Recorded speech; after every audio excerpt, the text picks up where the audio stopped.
Eh, Bienvenidos a nuestro primer programa Hablando en Estricto Derecho, aquí con el licenciado Carlos Cruz Martínez y este servidor, el licenciado Orlando Nazario. Le tenemos un programa interesantísimo del cual lo puede ver a cualquier hora. Claro que sí. Con esto de las redes sociales y la tecnología, ¿verdad? Lo puede ver cuando antes de acostarse, en el baño, en la sala, en el trabajo. Esa es una de las ventajas. Saludos a todos. Mi nombre es Carlos Cruz Martínez junto a mi compañero Orlando Nazario. Somos abogados, somos del área oeste y le traemos a ustedes un programa bien interesante. Un programa tratando, ¿verdad? Hasta donde se pueda de aportar nuestro granito de arena, Son. de ayudar a la comunidad legal y a aquellas personas que aunque no sean abogados, les guste, ¿verdad? Saber lo que está pasando y lo que está pasando en el país, lo que pasa en el mundo entero. Eso es así, entonces hemos dividido este programa en varios segmentos y este segmento lo titulamos eh, el derecho actualizado. Y en ese sentido, pues, Carlos, nos tienes ahí lo que son unas decisiones del Tribunal Supremo de los Estados Claro que Unidos. sí. Mira, en esta sección, el derecho actualizado tiene como propósito traerle tanto como dije al principio, traerle a los abogados y a esta comunidad de personas que le interesa saber lo que está pasando en el más alto foro, ¿verdad? Una de las organizaciones más importantes del mundo, como lo es el Tribunal Supremo de los Estados Unidos. Y en esta edición vamos a estar tocando esas decisiones que a nuestro parecer trastocan, ¿verdad? De alguna forma u otra, la vida de todos los puertorriqueños y de todos los americanos y de la gente del mundo, porque cuando hablamos de América hablamos de Canadá hasta Chile, así que el Tribunal Supremo de los Estados Unidos es de esas organizaciones que tienen un poder inmenso y las decisiones que toma ese alto foro eh, trastocan absolutamente todos los aspectos prácticamente de la vida, ya sea lo social, lo económico, lo político, lo religioso, lo moral. Y no tan solamente trastoca lo local aquí, porque pues por nuestra condición territorial, ¿verdad? Estamos ahí a lo que diga el Tribunal Supremo de Estados Unidos, por encima de lo que serían nuestras leyes y nuestra constitución. Pero el resto del mundo, porque el resto Claro. del mundo mira a esta gran potencia y que cómo ellos van a la vanguardia de las nuevas decisiones y la copian o la rechazan, pero están al pendiente Claro que sí, de claro cómo que se sí. mueve. Todos debemos recordar, y para los que no conocen, es bueno que sepan, hablando un poco sobre el trasfondo, ¿verdad?, de lo que es el Tribunal Supremo de los Estados Unidos, el Tribunal Supremo Federal. Este, el Tribunal Supremo tiene 9 miembros. De esos 9 miembros, el presidente de los Estados Unidos, Donald Trump, actual presidente de los Estados Unidos, ha tenido en su cuatrenio la oportunidad de nombrar dos.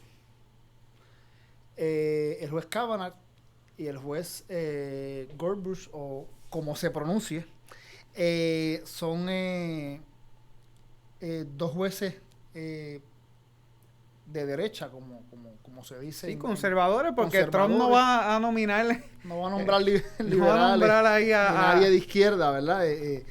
Y vamos a ver cómo, eh, aunque hay nuevos miembros en el tribunal y aunque los republicanos tienen esa mayoría, eh, las decisiones del Supremo van a cambiar. Mucha gente que conoce de estos temas comentaban que si Trump ganase, ¿verdad?, que ganó en todo caso, ¿verdad?, la presidencia, iba a tener la oportunidad de nombrar jueces, y esos jueces iban a ser de ultraderecha y van a tratar de revertir decisiones como la más reciente, decisiones importantes socialmente como el matrimonio gay, el derecho al aborto. El matrimonio igualitario, para hacerle justicia. Claro, gracias por la aclaración, el matrimonio igualitario. Así que nosotros tenemos como propósito en esta sección mantenernos al día, poner ese granito de arena y mantenernos al día en esa jurisprudencia federal que todos sabemos que es el último foro después del Tribunal Supremo Federal, ¿verdad? Lo que queda es el Supremo Celestial, ¿verdad? Ya el Supremo Federal, de ahí para arriba no hay para dónde apelar. Vamos a pasar de una manera un poquito acelerada a las últimas 5 o 6 decisiones que para nuestro entender son esas decisiones más importantes, ya que si fuéramos a hablar de todas pues necesitaríamos un programa de 24 horas. Mira, el junio 15 de este año el Tribunal Supremo publicó la opinión Bostock versus Clayton County. En este caso, un empleado pudo probar en la corte que fue despedido por ser gay y transexual. El Tribunal Supremo le dio la razón en cuestión de que el Tribunal Supremo opinó que votar a una persona por ser transexual viola la Ley de Derechos Civiles de 1964. Así que, como podemos ver, es un tribunal que ha seguido, aún teniendo mayoría conservadora, ha seguido su rumbo, por lo menos hasta ahora, y en este caso entra el discrimen hacia la comunidad gay y transgénero dentro de la Ley de Derechos Civiles. Eso se veía venir. Yo creo que hay corrientes que no se pueden detener independientemente de la composición del tribunal, ¿verdad?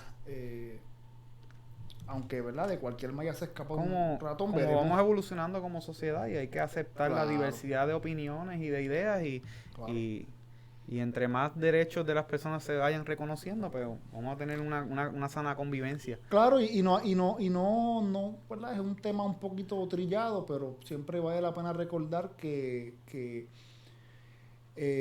estos son... El mundo está cambiando, ¿verdad? Y esto ya, pues como te dije, es un tema ya un poco trillado, pero no vamos a virar hacia atrás.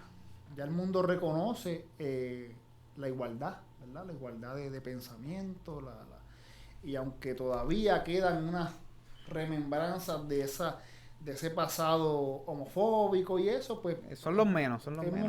La sociedad ha ido avanzando y eso yo creo que está muy bien. También el tribunal, en un caso importante, Financial Oversight Management BD, que eso, la Junta de Control Fiscal versus Aurelius Investment. En este caso... ¿Qué sucedió específicamente? Porque ese nos afecta directamente a nosotros. Es un caso resuelto en junio 1. Este casito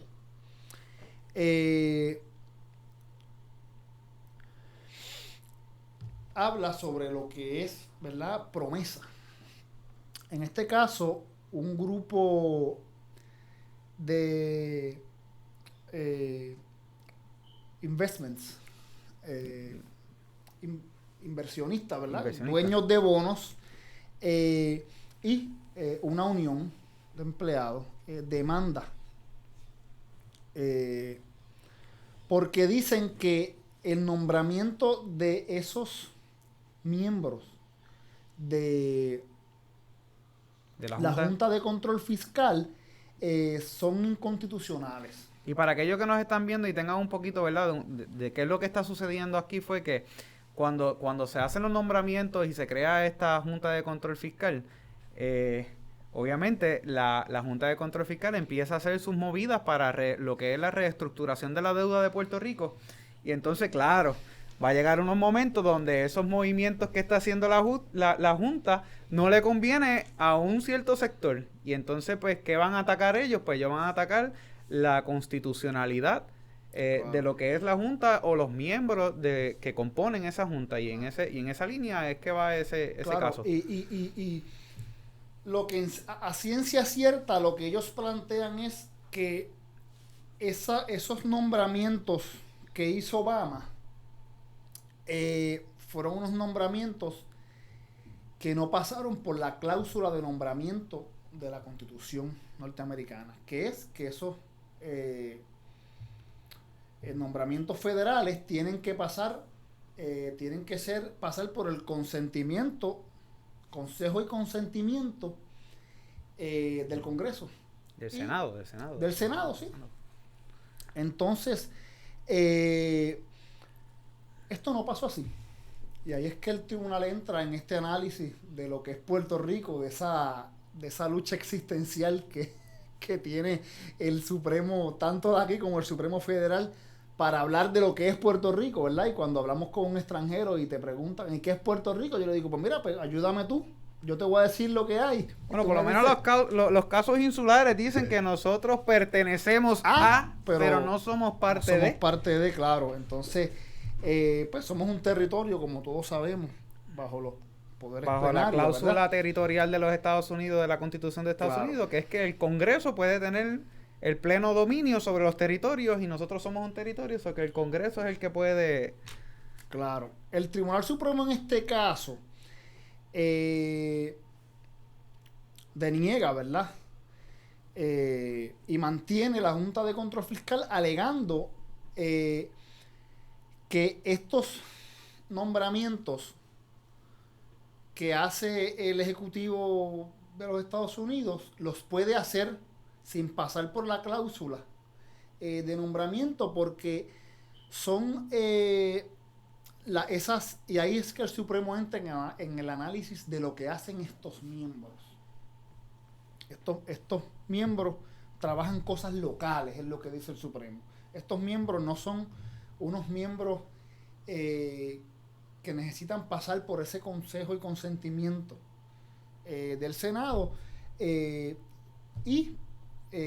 pues básicamente rechaza ese argumento de los inversionistas sobre la inconstitucionalidad de estos miembros, de estos nombramientos.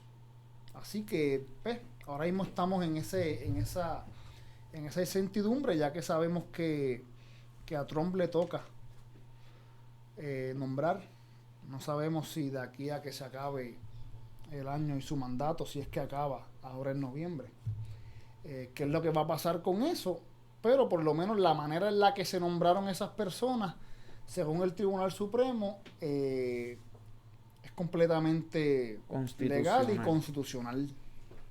Mira, aparte de eso, en este mes, el 8 de julio, sale un casito bastante interesante y que va de la mano con estas discusiones sociales, ¿verdad?, de estos últimos tiempos. Little Sisters of the Poor St. Peter and Paul Home versus Pennsylvania. En este caso, el Tribunal Supremo resolvió que Pensilvania no puede obligar a las organizaciones religiosas a pagar cobertura médica en relación a los anticonceptivos.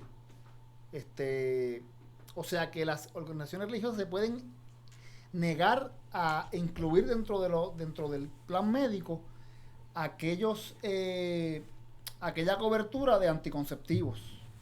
Y eso tiene que ser así porque hay una, ¿verdad?, la doctrina de separación de Iglesia y Estado, en la cual el Estado no va a intervenir con todo aquello que sea un dogma religioso, y si esas instituciones privadas, ¿verdad?, su dogma religioso es que no creen en los anticonceptivos, pues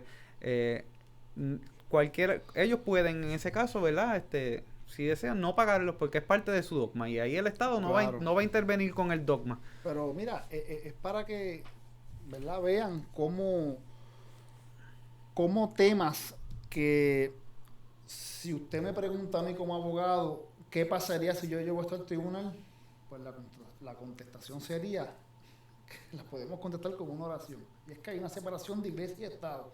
Pero para que ustedes vean que vivimos en unos tiempos donde constantemente se retan esos precedentes, y no solamente que se retan, es que vivimos en unos tiempos, y más cercanos a una elección, donde esos pues, gobernadores de los estados, las legislaturas de los estados, igual que pasa sectores aquí, legislan para las gradas. Ahora mismo, si el PNP quiere, por tener mayoría, quiere aprobar leyes, como pasó con los gallos, como ha pasado con un montón de leyes que sabemos que no aguantan un plumazo federal. Especialmente esa de los gallos. La realidad es que estamos en unos tiempos donde se juega, ¿verdad? Con los sentimientos de los solo con los sentimientos. En esa ley de los gallos, que Wanda Vázquez le da ¿verdad? A las galleras de que pueden seguir operando, aun cuando saben que del gobierno federal le dijeron, mira, no. Entonces, yo me pregunto si la gobernadora irá a defender a los galleros cuando los federales le lleguen a la gallera y le digan el pollo con la cinta roja y el pollo con la cinta azul, y el dueño se vienen todos para acá. Mira, y es difícil explicarle a veces, ¿verdad? A nuestros amigos galleros, ¿verdad? Y muchas veces ellos creen que estamos en contra de ellos.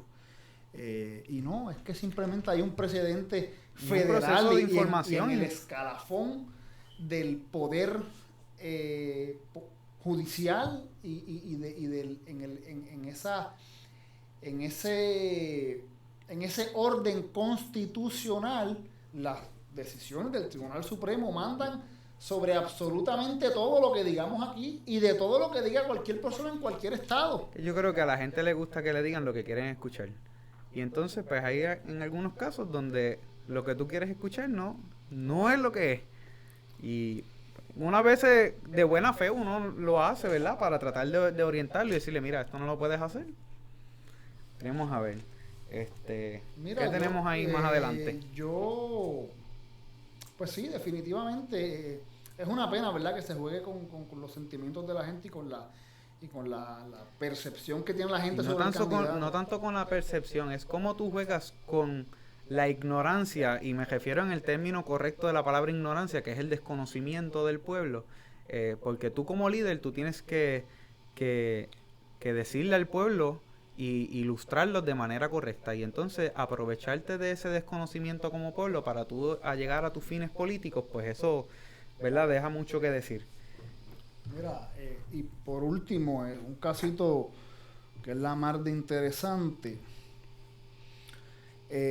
June Medical Services LLC versus Russo Intern Secretary y el Departamento de Salud del estado de Luisiana. Esto fue una decisión 5-4.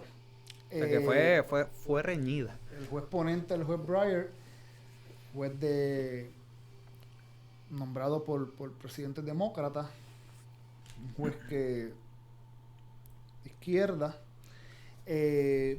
Pero antes de entrar en el caso, creemos esencial y creemos importante para aquellos que no son abogados, a manera, ¿verdad?, poco rápida, vamos a hacer un pequeño resumen de lo que es el derecho al aborto, para que sepan dónde estamos parados, dónde estábamos antes y dónde estamos ahora. Y precisamente en estos últimos días, ¿verdad?, en los últimos pasados meses se ha hablado mucho sobre el derecho del aborto, y es porque todos sabemos que en noviembre entra el nuevo Código Civil, y donde fue bastante objeto de mucha polémica, porque se decía que se estaban, ¿verdad?, limitando derecho al aborto, lo cual no es cierto, y lo que nos están viendo, el Código Civil no está limitando el derecho al aborto, pero hay personas, ¿verdad?, que todavía desconocen que el aborto es legal.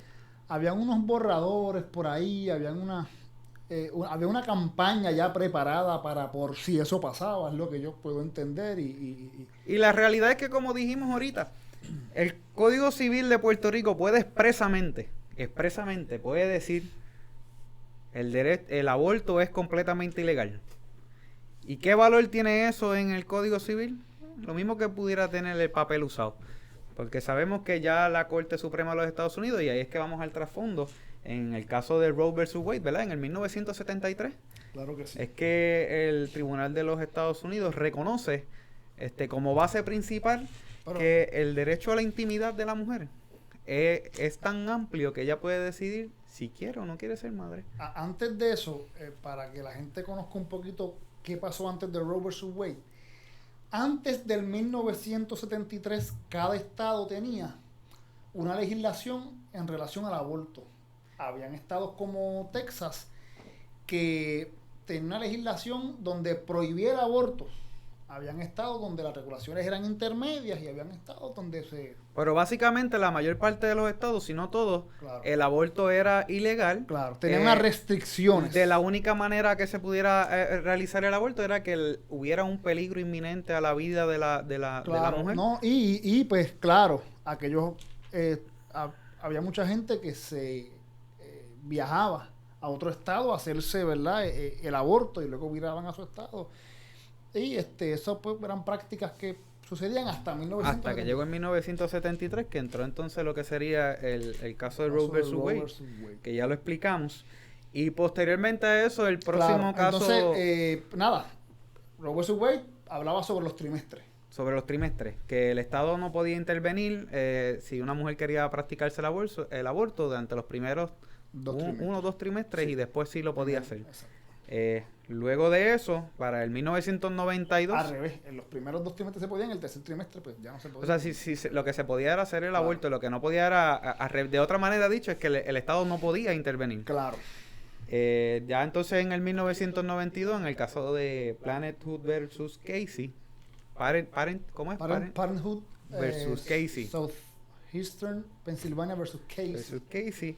Se elimina esto de lo que son los trimestres y sigue reconociendo, ¿verdad?, el derecho fundamental a la mujer a decidir sobre su cuerpo.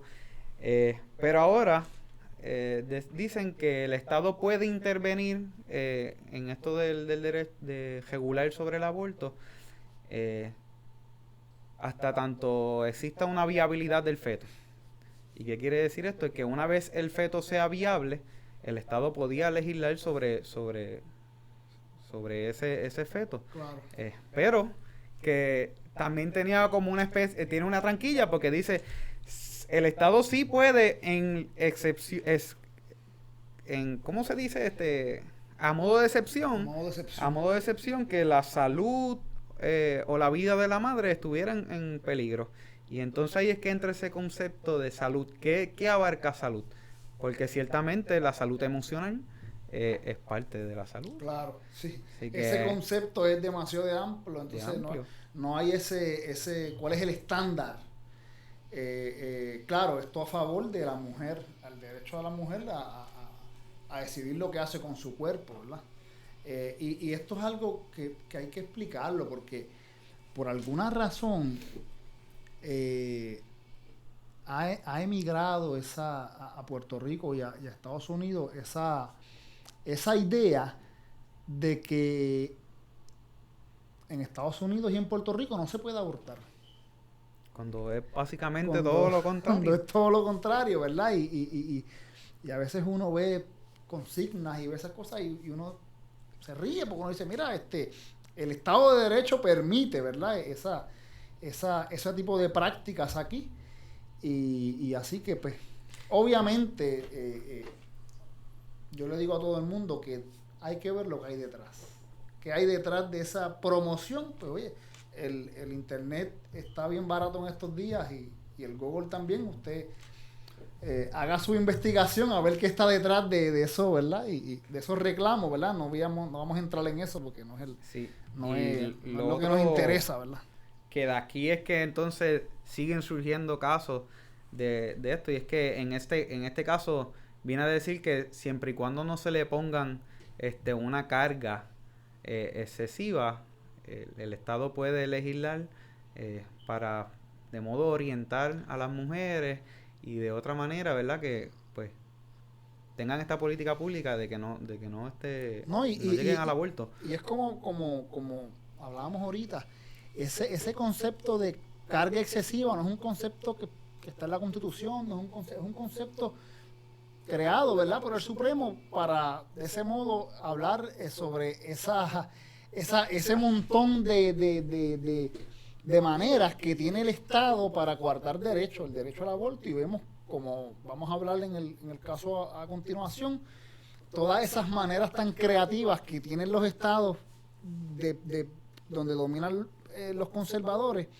esas maneras tan creativas de coartar ese aborto. Sí, es como diríamos y como estábamos hablando fuera del aire, cómo tratar de entrar por la cocina lo que sencillamente no cabe por la sala, por la puerta de la sala. Y entonces a eso vamos, ¿qué es lo más reciente en cuanto a eso? Pues mira, Orlando, el caso que vamos a desmenuzar ahora es el caso de Young Medical Service versus Rousseau, ¿verdad? Como hablamos ahorita, es un caso resuelto 5-4, apretada esa decisión ahí. Y en este caso, Luisiana pasó la ley 620 que obligaba a aquellos centros, ¿verdad?, o clínicas de aborto obligaba a estas clínicas a tener un doctor que tuviera privilegios en un hospital al menos a 30 millas de donde estaba esa clínica. O sea, le imponía esa restricción de que si tu clínica no tiene un médico con privilegios en un hospital, por lo menos a 30 millas de esa clínica de aborto, usted no puede hacer abortos. Alegando cuestiones de que los procesos en el hospital eran, pues, por decirlo así, mejores que el malpractice, las complicaciones, y alegando que todo esto era a favor de la salud de la mujer. La ley 620, Louisiana Act 620, le imponía a estos médicos dos cosas: tener un good standing y tener privilegios para admitir y operar pacientes en hospitales. Entonces, que si había un doctor que no quería trabajar para un hospital de estos grandes, sino que se solamente hacer abortos en una clínica, pues no podía. Pues no podía. Y demandante alega que dicho estatuto es inconstitucional porque no le provee o le coarta ese derecho a las mujeres de abortar, y que eso violaba la igual protección de las leyes. Básicamente lo que pretendía la ley, ¿verdad?, pasando por debajo del radar, era entre menos clínicas de aborto yo tenga en el estado, ¿verdad?, pues más difícil se le puede hacer a una mujer para abortar. Y entonces así, pues obviamente, no de modo directo, pero de modo indirecto estaba limitando ese derecho que tienen las mujeres. Claro. Y que lo que puede crear son problemas mayores, porque probablemente, ¿verdad?, la persona que haya tomado, ¿verdad?, la mujer que haya tomado la decisión de abortar, si el Estado no provee lugares seguros para que se den ese tipo de procedimientos, simplemente no puede abortar. O no puede abortar, o si lo va a hacer como quiera por las decisiones que haya tomado, ¿verdad? Porque eso es o podría estar incluso buscar un lugar que no tenga las medidas de higiene y las medidas básicas para hacerse un aborto, para claro. Eso. Entonces pudiera provocar pues cosas, fatalidades y claro. Entonces una de las cosas que alega el demandante es que hay estados en Estados Unidos donde existe una clínica de aborto cada 10,000 mujeres. O sea que, pues, en todo caso, era una estadística de lo difícil que es para una mujer en Estados Unidos conseguir una clínica de aborto. Y como eso, pues, es un derecho reconocido por la jurisprudencia que de manera, ¿verdad?, rápida hemos tocado uno de los casos más importantes relacionados a eso. Pues, que dicha ley era inconstitucional. El Tribunal Supremo de los Estados Unidos resolvió que estas clínicas de aborto proveen servicios de la misma calidad que un hospital. O sea que el tribunal fue a las estadísticas, hizo un análisis. El juez Breyer en esta opinión hizo un análisis de ¿es más seguro o menos seguro abortar en un hospital o en una clínica de aborto? El tribunal se plantea esas cosas, también el tribunal se plantea en estadísticas, ¿verdad? De los decesos, las infecciones. Exacto, porque si tú como Estado me estás diciendo a mí que tú estás haciendo una ley para proteger la salud de las mujeres, ¿verdad? En este caso, pues tú me tienes que demostrar que en esas clínicas la impericia médica y los daños, ¿verdad? Por ese tipo de mala práctica, el porcentaje era altísimo. Pero claro, en este caso no fue así. El tribunal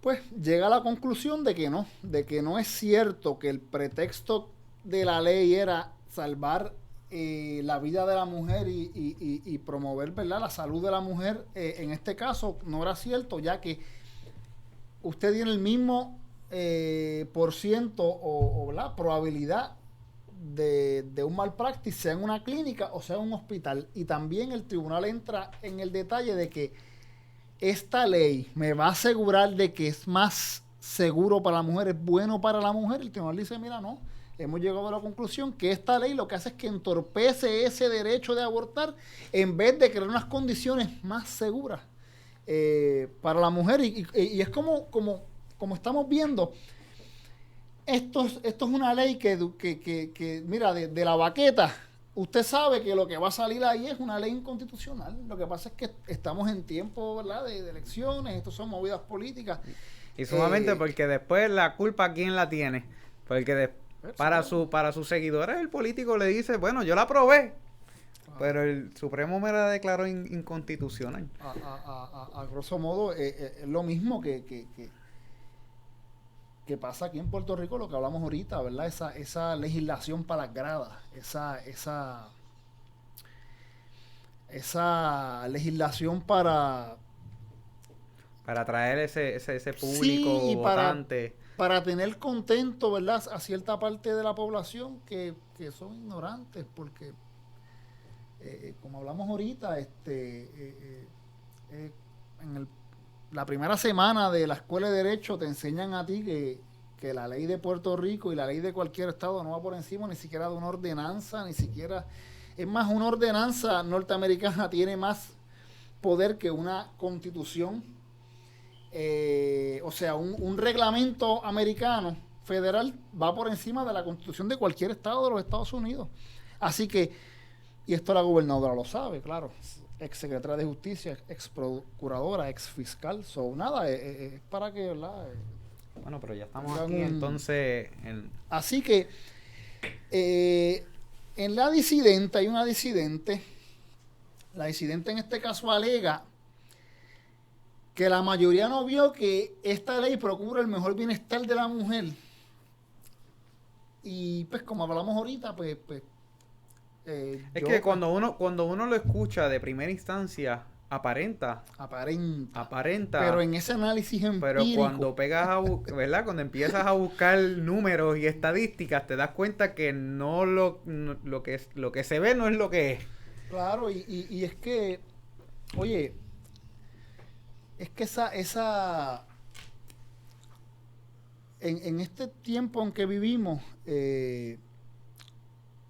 y como hablamos ahorita, llegan estos casos al Supremo, pero como hemos visto, y gracias a Dios, y lo digo de esa manera, ¿verdad? Porque imagínate que tuviéramos un Supremo federal que cada vez que cambiara de composición, un pasito para alterara todo el ordenamiento. Vemos un tribunal que sigue esa misma corriente, con unos y otros cambios pero son mínimos. Los precedentes se están respetando, independientemente de que Trump haya nombrado 2 conservadores.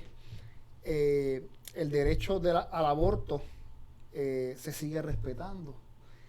Así que dentro de todo hay una estabilidad en cuanto a las decisiones y eso para bueno o para malo,